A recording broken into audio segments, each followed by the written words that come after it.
b'51% tal-voti mitfuqa il-President Tork Erdogan irnexxielu jirbaħ ir-referendum deskritt bħala storiku fit-Turkija.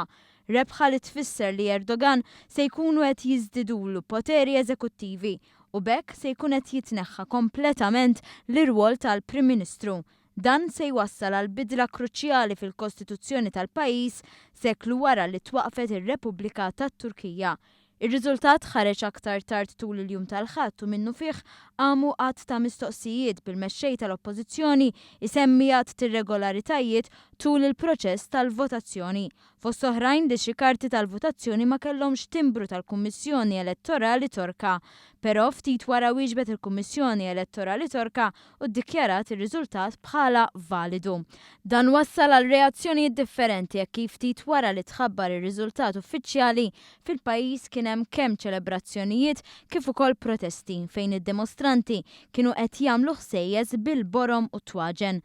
Interessanti l-fatt li l-akbar bliet fit-Turkija, Ankara, Istanbul u Izmir ivvutaw le għal-bidla fil-Kostituzzjoni.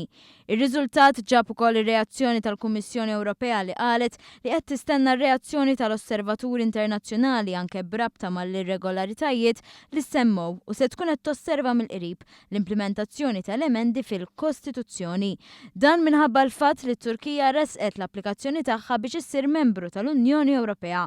Il-Kummissjoni Ewropea sostnit hekk inħeġġu li t-Turkija timxi mar rakkomandazzjonijiet imresqa mill-Kunsill tal-Ewropa, partikolarment fejn għandu x'jaqsam l-istat ta' emerġenza.